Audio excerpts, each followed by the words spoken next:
Olá! O Câmara Notícias começa agora com o resumo dos principais acontecimentos dos últimos dias em Bagé.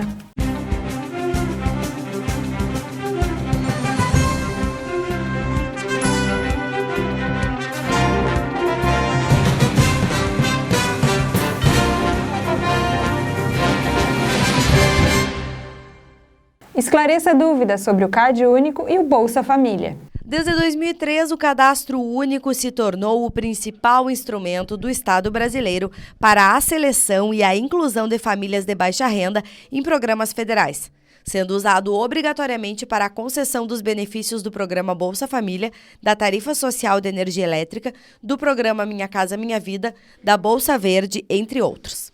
Também pode ser utilizado para a seleção de beneficiários de programas ofertados pelos governos estaduais e municipais. Por isso, ele funciona como uma porta de entrada para as famílias acessarem diversos benefícios públicos. A execução do Cadastro Único é de responsabilidade compartilhada entre o governo federal, os estados, os municípios e o Distrito Federal. Em nível federal, o Ministério da Cidadania, através da Secretaria Especial do Desenvolvimento Social, é o gestor responsável e a Caixa Econômica Federal é o agente operador que mantém o sistema de cadastro único. O Cadastro Único está regulamentado pelo Decreto número 6.135, de 26 de junho de 2007 e outras normas. Em Bagé, a gestão do CAD Único é feita através da Secretaria de Assistência Social, Habitação e Direitos do Idoso, a SMASE. O CAD Único hoje é o banco de dados que o governo usa para ter uma ideia de como está a realidade das famílias de baixa renda hoje no Brasil, né? É uma base de dados ali com todas as informações de como é a residência, qual a renda dessa família, onde ela mora, se existe asfalto no lugar onde ela mora, né? Se é na zona rural, se é na cidade. Então isso tudo o governo usa para ter uma ideia e criar programas para beneficiar essas famílias de baixa renda. Qualquer pessoa pode ter o direito a se inscrever, mas existem perfis dentro do CAD Único. Por exemplo, para alcançar algum benefício do governo federal, algum programa, através do CAD Único, a família deve ter uma renda per capita, né?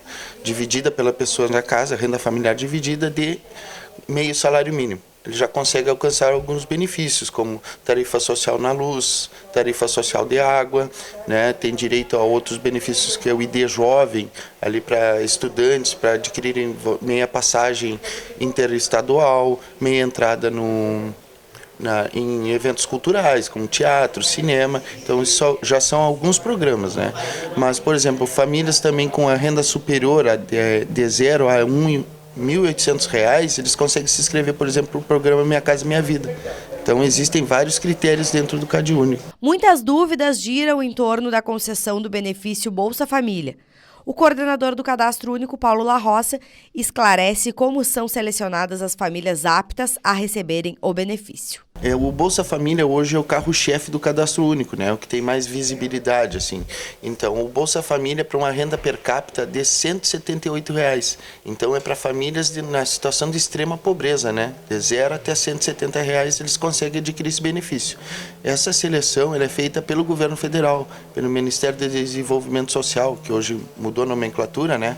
E essa seleção é feita via sistema. Eles vão lá, pegam um apanhado de cadastros, analisam, se está dentro das condicionalidades, eles liberam o benefício, depois vão lá fazer outro levantamento. Então, isso está levando em torno de 30 a 60 dias, se a pessoa se inscrever, de começar a receber. Hoje o Bolsa paga, em média, um valor de R$ 156, né? A média. Existem casos que pagam 80, outros pagam 40, de acordo com a característica da família, né? Ainda tem casos, assim, de cadastros muito antigos, de pessoas que chegam a receber até R$ 350, porque ainda fazem parte de programas que já foram extintos pelo governo federal, só que elas continuam recebendo.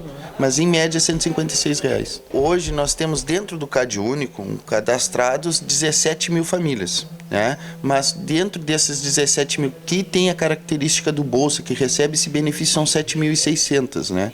Hoje o governo federal até março, né, deste ano já repassou 1.193.000 de transferência de renda para essas famílias. E nós, de 3 em 3 meses, nós recebemos um relatório do Ministério para averiguação, famílias em caso de averiguação, que são essas famílias que o Ministério identificou uma renda e elas não vieram aqui atualizar o cadastro, não informaram essa renda, então nós temos que realizar visitas domiciliares, né, para ver a realidade dessa família, atualizar o cadastro manualmente, depois lançar no sistema. E há casos esporádicos que a gente até aconselha a fazer, né, Bruna, de famílias que adquiriram a renda, então que venham até o setor, né, peçam o desligamento voluntário do programa Bolsa Família, porque adquiriram essa autonomia, né, saíram da necessidade, e se posteriormente elas perderem um emprego ou ficarem desempregadas novamente, alguma eventualidade aconteça, elas podem reativar o cadastro Bolsa Família e continuar recebendo benefício. Os dados precisam estar sempre atualizados para que os benefícios não sejam trancados. O cadastro do Bolsa Família, do CAD único, ele deve ser atualizado de 2 em 2 anos. Se não tiver nenhuma alteração. Se tiver alguma alteração, como troca de endereço, telefone, alguma pessoa que entrou nesse grupo familiar ou que saiu do grupo familiar, deve ser avisado, atualizado a qualquer momento. Porque esses dados cadastrais, se não atualizados, a pessoa que recebe o benefício pode ter o benefício bloqueado e até mesmo cancelado. Então, por isso que de 2 em 2 anos ele deve manter os dados sempre bem atualizados para que não ocorra esse tipo de problema. Os documentos necessários é a identidade, CPF, comprovante de residência do titular do cadastro e um documento de cada pessoa que mora na casa. É importante salientar que o Bolsa Família, o cadastro único em si, ele é um cadastro familiar. Todo mundo que mora em uma residência deve constar dentro desse cadastro. E é importante salientar também, que eu não coloquei, a questão do BPC, que é o benefício de prestação continuada, que paga um salário mínimo para famílias de baixa renda, né, para idosos de 65 anos ou mais e deficiente físico, que também é um programa do CAD único, né? E hoje o pessoal tá tendo bastante procura porque o cadastro devia ser atualizado. Quem não tinha cadastro e quem tinha deveria atualizar até dezembro do ano passado. Então o benefício está sendo bloqueado para que essas famílias hoje venham até aqui atualizar. As pessoas têm muita dúvida assim, em relação à renda que dá direito ao benefício, né? Então, como eu digo, é R$ 178 per capita. Tem casos aqui de pessoas que vêm buscar esse benefício do bolso e dizem: olha, eu recebo um salário mínimo e mora eu e meu filho em casa. Então, você pega o salário mínimo, divide por 2, dá meio salário, está fora do programa Bolsa Família. Não somos nós do setor que bloqueamos benefício, cancelamos, algo assim, não. É o Ministério do Desenvolvimento Social, através do sistema, do CAD único, que identifica, porque existe cruzamento de dados com a RAIS, com o Imposto de Renda, entendeu? Com os bancos, então tudo isso aí eles conseguem identificar. Além dessa lista que nos enviam, né, de possível inconsistência no cadastro, que aí nós temos que realizar essa visita domiciliar. Claro que a Prefeitura hoje não tem uma estrutura para conseguir visitar 7.600 famílias. Então, a gente depende dessa lista que o Ministério nos envia para começar esse trabalho. Coordenadoria da Mulher faz atividade de conscientização no Dia dos Namorados. Com o objetivo de sensibilizar a comunidade quanto aos crimes de violência doméstica e relacionamentos abusivos, a Coordenadoria Municipal da Mulher e Direitos Humanos promoveu no Dia dos Namorados a campanha Toda Maneira de Amor Vale Amar, sem violência, com um evento no dia 12 de junho no Largo da Praça do Coreto. A atividade se estendeu durante todo o dia e contou com diversas atrações, entre elas mateada, apresentações artísticas e musicais, serviços de verificação de visão e pressão arterial, distribuição de preservativos e equipe disponível para orientações a respeito da violência contra a mulher. O objetivo é a gente falar com as meninas, com as mulheres, que a gente pode amar, deve ser amada, que a gente pode ter os relacionamentos que a gente quiser, desde que a gente se sinta confortável neles, né? Toda atitude, toda ação que nos provoca desconforto, a gente tem que observar, tem que parar para pensar. E uma coisa importante é que a gente tem que dizer para as mamães, para os papais, que prestem atenção em casa, né?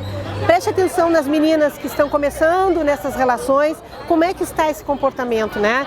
O que exatamente tem agregado de alegre, de positivo, né? Porque o inverso é algum sinal, né, de que precisa ser conversado. E de manter sempre o diálogo franco, né? De falar sobre todas as coisas dentro de casa, olho no olho, né? Sem fantasias, sem mimimi, falar a verdade, falar o que é. né? Porque às vezes os nossos filhos sabem muito mais do que a gente. Então, de ter essa humildade, de ouvir com atenção, né? E de observar, que olhos vejam o que precisa ser feito. E o objetivo nosso, então, pelas rodas de conversa, nas palestras, né? Por todos os espaços que a gente vai, é de convidar para as pessoas conversarem mais sobre si mesmos, refletirem mais. Os meninos, os homens precisam fazer isso é muito importante. Essa é a nossa fala tem sido nesse sentido. E essa campanha é para chamar atenção para isso. Os homens precisam ver o seu papel hoje, né? A gente sabe que não é todo mundo que é violento, mas a violência aumentou tanto e há uma banalidade em se tratar do assunto, né? Então, assim, a gente está pedindo que a sociedade como um todo, a sociedade civil e o poder público se unam para que esse diálogo aconteça, para que as famílias, que chegue para todas as famílias, que esse diálogo ele tem que começar lá no lar, onde a mulher deveria ser amada e protegida e não morta, como vem sendo. Né? E aí os jovens me perguntam sempre assim nas palestras, mas os homens também morrem, por que só as mulheres têm proteção?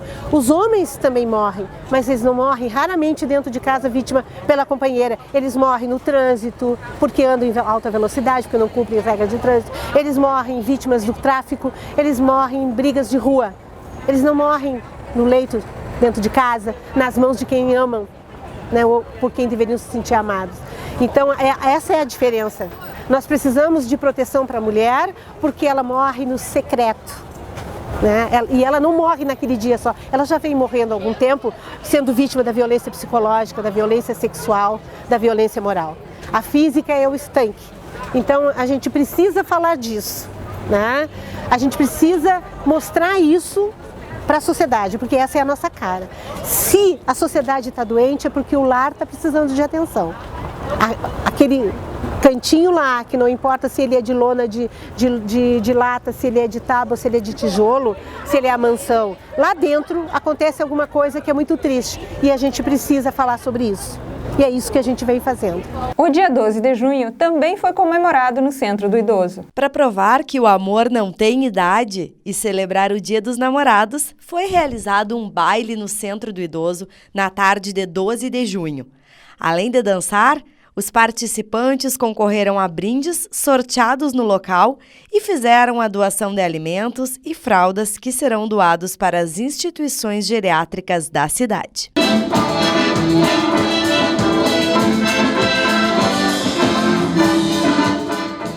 A audiência pública debate a implantação de escolas cívico-militares em Bagé. Na noite de 11 de junho, foi realizada na Câmara de Vereadores de Bagé uma audiência pública convocada pela Comissão de Educação, Cultura, Direitos Humanos e Segurança para debater sobre a implantação de escolas cívico-militares. A secretária de Educação e Formação Profissional, Adriana Lara, apresentou o projeto do governo federal que incentiva a implantação do modelo. A ideia do executivo local é implantar o modelo piloto na Escola Municipal de Ensino Fundamental João Severiano, no bairro Castro Alves, assim como na Escola Municipal de Ensino Fundamental São Pedro, no bairro Getúlio Vargas. O projeto está sendo construído em parceria com as direções das duas escolas, Conselho Municipal de Educação e o setor pedagógico da pasta. O modelo será implantado do 6º ao 9º anos. O tempo de ensino será de 5 horas de atividade por dia, e os monitores irão trabalhar na sala de aula com temas sobre cidadania, disciplina, hierarquia, combate às drogas e cultura da paz. Os monitores devem ser integrantes da Brigada Militar, Corpo de Bombeiros e Exército. A implantação do modelo depende da aprovação do projeto de lei que está sendo construído. O PL irá permitir o convênio entre município e Estado para a cedência de militares estaduais da reserva para as funções de monitor em escolas públicas municipais e estaduais, e também permite que militares reservistas das Forças Armadas, independente de posto ou graduação, possam ser aproveitados nessa função nas escolas da rede pública. Secretaria de Assistência Social faz relatório de atividades para a imprensa. Uma coletiva de imprensa foi realizada na Secretaria de Assistência Social, Habitação e Direito do Idoso. Representantes de vários veículos de comunicação se fizeram presentes. A ideia era apresentar a estrutura da secretaria, detalhar o trabalho, além de mostrar números e atividades das coordenadorias ligadas à pasta. O secretário Ramon Bogado abriu a apresentação e o chefe de gabinete João Pedro Finger deu continuidade. Ele salientou a importância do atendimento dado pelos funcionários a todos que chegam precisando de ajuda, já que é por lá que as pessoas em estado de vulnerabilidade social são encaminhadas para a rede de atendimento do município.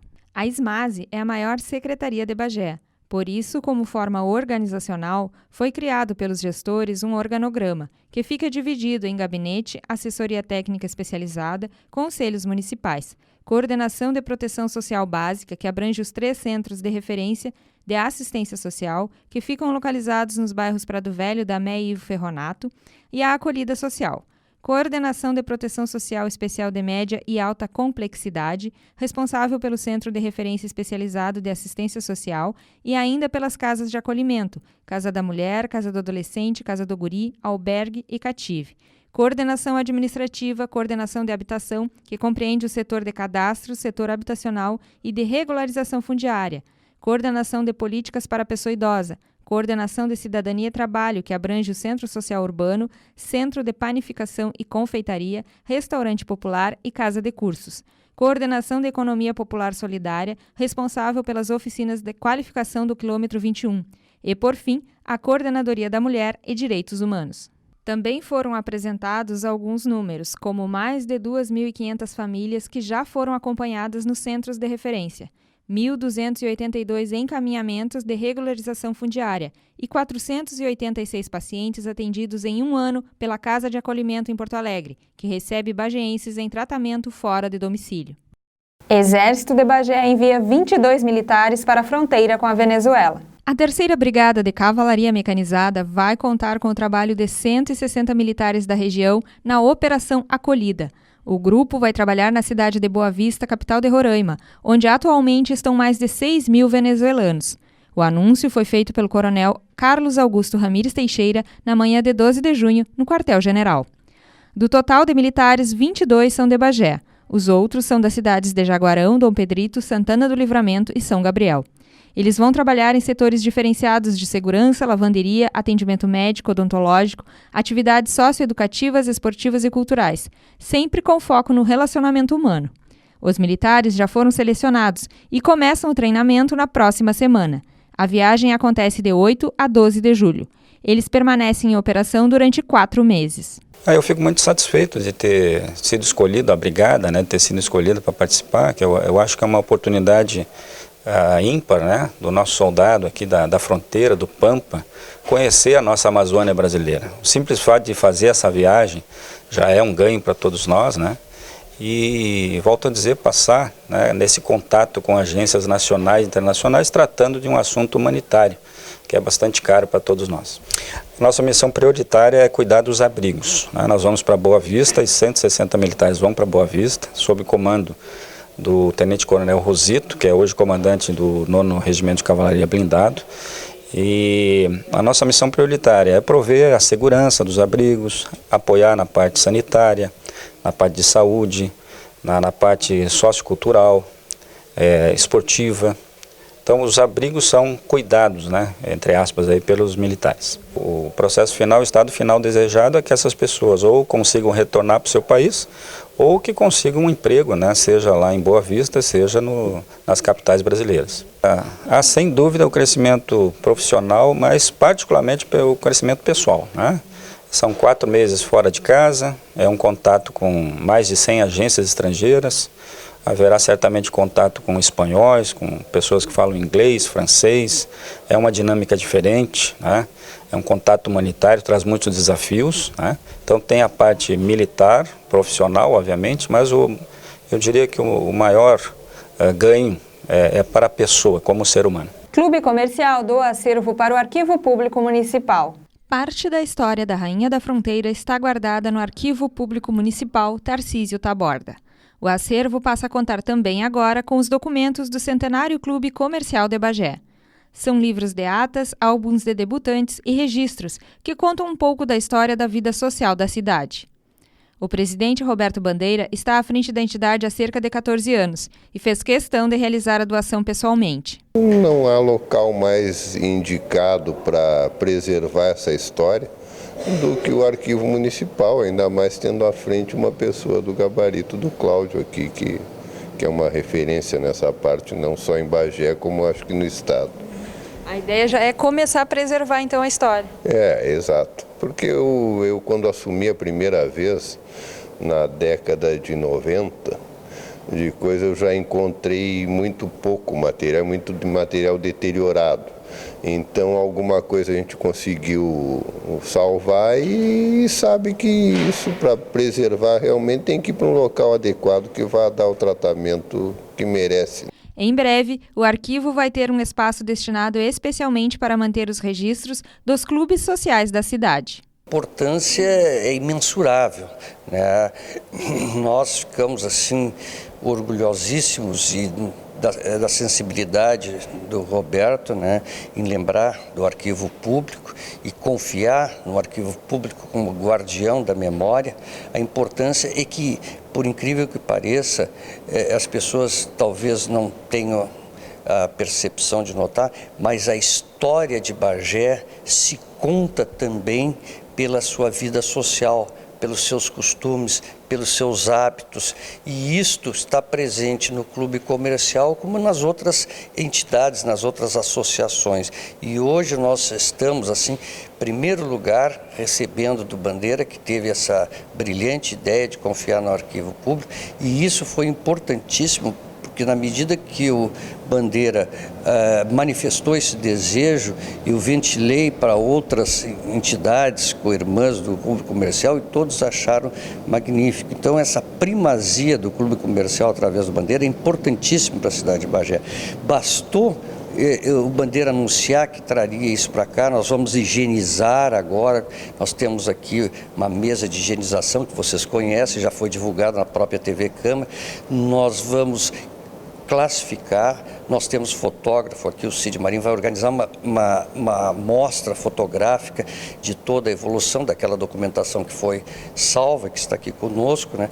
E foi só ventilar essa possibilidade. Nós já temos inclusive estudantes aí da Universidade de Arquitetura, de outras áreas, interessados, até pessoas da área de sociologia, porque isso conta a história sociológica de Bagé, em fazer seus trabalhos de conclusão de cursos em cima da parte arquitetônica do clube comercial, enfim, tem uma série de outros fatores. Tem as atas, tem o livro de atas, então tem registros importantes da nossa comunidade, e isso faz a história, né? A história de uma cidade, a história de uma região é como se fosse um quebra-cabeça que tu vai montando, nunca tem fim, tu vai montando peça por peça, vai encaixando peça por peça. E essa aí, esse acervo do clube comercial é uma peça muito grande nesse quebra-cabeça maravilhoso que é a história de Bagé. O Câmara Notícias encerra aqui. Voltamos na terça-feira, a partir das 7 horas da noite. Acompanhe na sequência o Informe Legislativo.